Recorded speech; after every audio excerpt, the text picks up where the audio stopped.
A lot of people ask whether the Geth have personality, and by seeing Legion, you kind of say Legion's got a personality. Whether it's very mechanical or not, you could get a feeling of a personality there.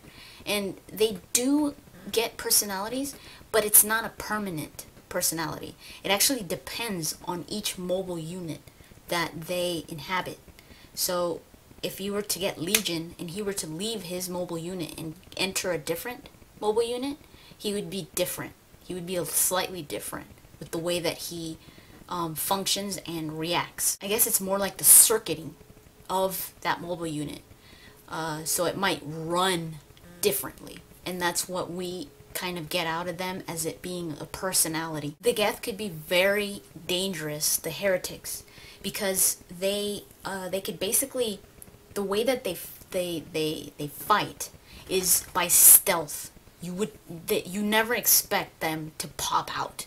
And this is how, and I remember in Mass Effect, all of a sudden freaking Geth would just like, it would be like in a freaking crate, or it would be like turn like this little freaking box, and then it would go like a transformer or something, and you'd just be like, what the hell? And you were just walking like nothing. I mean, you can't, sometimes you would spot Geth walking around, but when they're gonna ambush you, they ambush you like to the T. You would never expect them to be there. So that's, and Shepard has said this in the past, he says they don't move, they don't make noise, they don't even breathe. So you can't hear them coming, because a lot of times they'll just pop up right in front of you because they're machines. They could hide in small areas, they could be wherever, and they'll just freaking come out like nothing, and you're just like, what the freaking. So let's talk. I said last time that I was going to talk about Haestrom. The phenomenon that's happening in Haestrom, this is what's going on. Haestrom is a planet in Quarian space, now Geth space. It was actually a colony of Quarians. Quarians used to live here.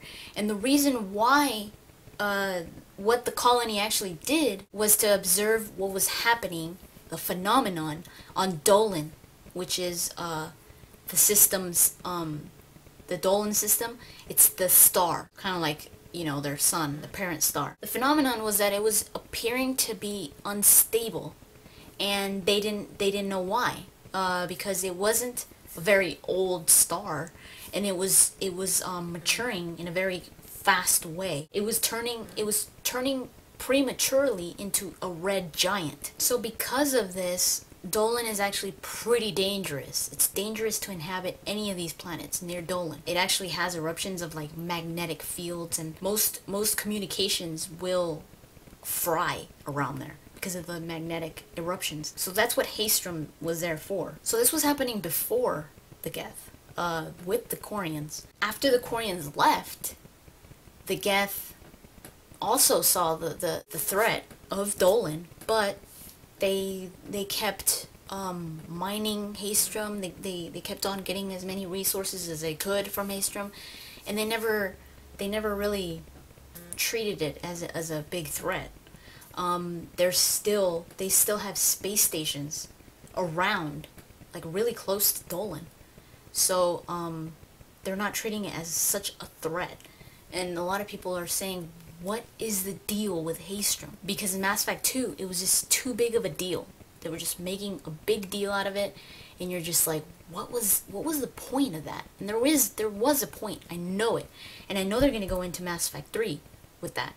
Something was going on there. They keep on referring to dark energy. Tali is just like, there's no reason for it to be erupting into a prematurely into a red giant. It's just, there's no reason. Now whether it's related to the Reapers, maybe I think there might be some kind of relation to the Reapers, but what kind of makes me question is the reaction of the Geth. Why are the Geth reacting this way? And at first I thought maybe the Geth are doing something, trying to get this whole Dyson system.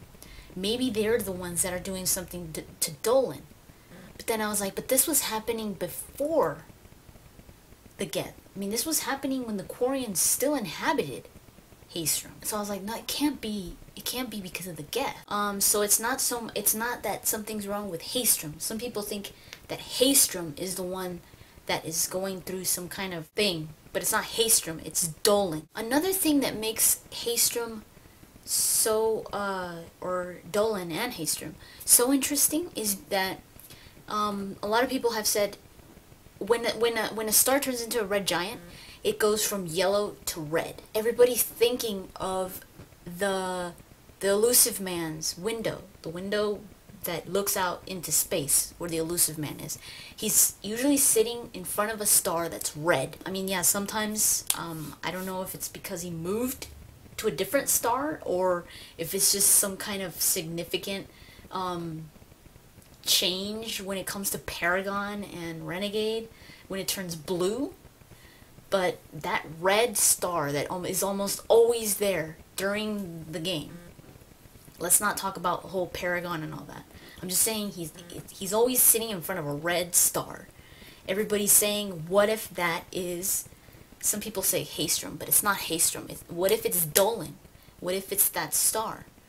What if Cerberus has something to do with that star? BioWare has said, someone asked, I think it was Casey Hudson, about that. They said that they were going to go into that it is going to be answered because it does have a significance, that star. So I don't know, maybe it has something to do with Haestrom and Dolan. Another thing that I didn't go into was Sarens Arm.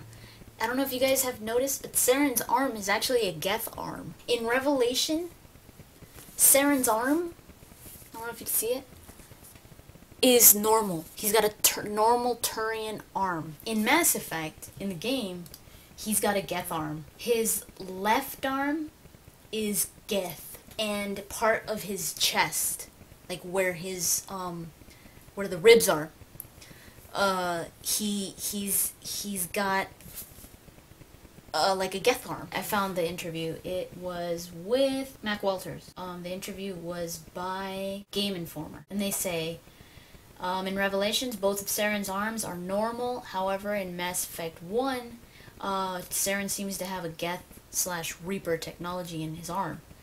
And he says, Mac Walters says, well, yeah, the good eye, right? He says, most of our characters go into different changes, but there is a reason for Saren to have like a Geth arm or Reaper technology. And he says, it's because we're seeing Saren before he is indoctrinated and working with Sovereign. That was when his arm changes into this Geth-looking arm after he is indoctrinated by Sovereign, and that just goes to show that he had that whole Reaper technology in him since way before when, because of that arm. And that's what takes over him at the end of Mass Effect, where he turns into this Reaper husk, basically, after he's dead. And that's one of the things that some people are questioning, whether that's going to happen to Shepard. And I was questioning the same thing. I was like, I think that's why the Reapers want him so bad, because they want to incorporate that whole Reaper technology into him so that they could do the same thing that they did with Saren. Because right now they just can't freaking indoctrinate him fully. So they're like, we need him, we need his body to freaking implant him with Reaper technology and turn him whenever we want to. That was just a little interesting thing that I spotted when it comes to Saren. But yeah, that's pretty much it when it comes to the Geth. And when we're talking about the Geth and the Quarians in Mass Effect 3, this is going to be super interesting. One of the things that has me most excited about to see what's going to happen between the two.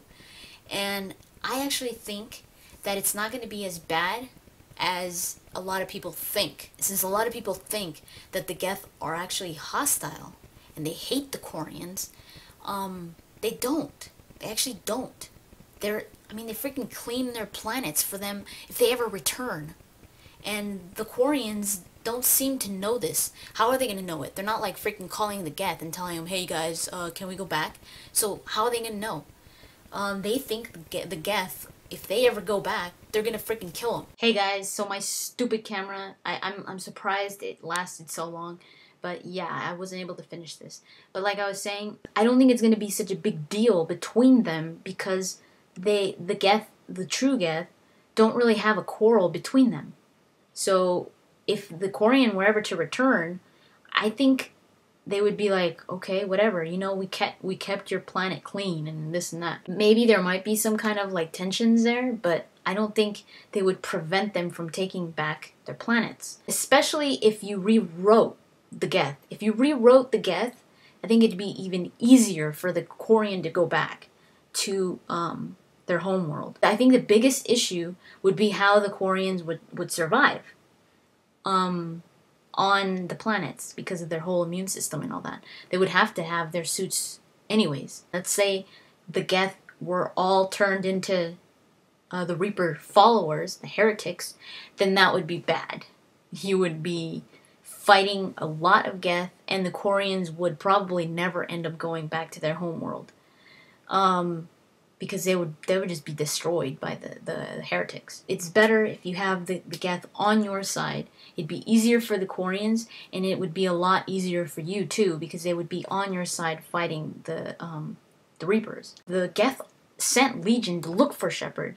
So if you're Shepard and you ask the Geth for help, I think they'll be like, let's help him. That he's, you know, he took down Sovereign. They don't like to interact with organics. They like to keep their own distance. But I think with the galaxy in the danger that it's going to be in Mass Effect 3 with the Reapers, I think the Geth are going to come and help you. If you rewrote the Geth and you kind of tried to get the Quarians to do this whole thing peacefully and no war, if the Quarians go towards the Geth and they just go and like with the mentality of destroying them, that wasn't going to end well. But if they went peacefully and all that, I think there would be no reason for the Geth to destroy them. I mean, the Geth are on their own already. It's not like the Quarians were going to try to get them and make them into slaves again. They weren't. I mean, the Geth don't hold grudges. They just don't, because they're machines. So if the Quarians would leave them alone in their space stations, like I said, the Quarians, I mean, the Geth don't even live on the planets. So if they would just leave the Geth alone in their space stations, and the Quarians would live on the planet, the Geth aren't as hostile as a lot of people think. The hostile ones are the heretics. The small fraction that followed Sovereign. So that's basically what I think. Hopefully you guys found that interesting. Let me know what you guys think. I really find the Geth fascinating. I think Legion is one of the best character ideas. The concept of him is awesome. I love that he's an AI, and he's kind of like, at times you're like, are you sure he doesn't feel anything? And just the way that the Geth work, that they're not just individuals. Them and the Quarians, just freaking awesome. So I really think that's all going to get resolved in Mass Effect 3, and I think it's going to be for good. I don't think it's going to be anything bad. I don't think there's going to be war between the Quarians and the Geth. And like I said, it all depends on what you did in Mass Effect 2. I think it should be fine, because why would the Geth be freaking cleaning their planets and treating them like cemeteries? And like, even if freaking Legion would tell Tali wouldn't believe him. And I mean, Tali wouldn't believe Legion, but then again, a freaking Geth can't lie. So, I don't know. Anyways, that's what I think. I think it's going to be awesome, an awesome part of the plot in Mass Effect 3. So yeah, that was my Mass Effect talks for the Geth. Hopefully you enjoyed that and learned something different, something new maybe. So I guess I will talk to you guys later.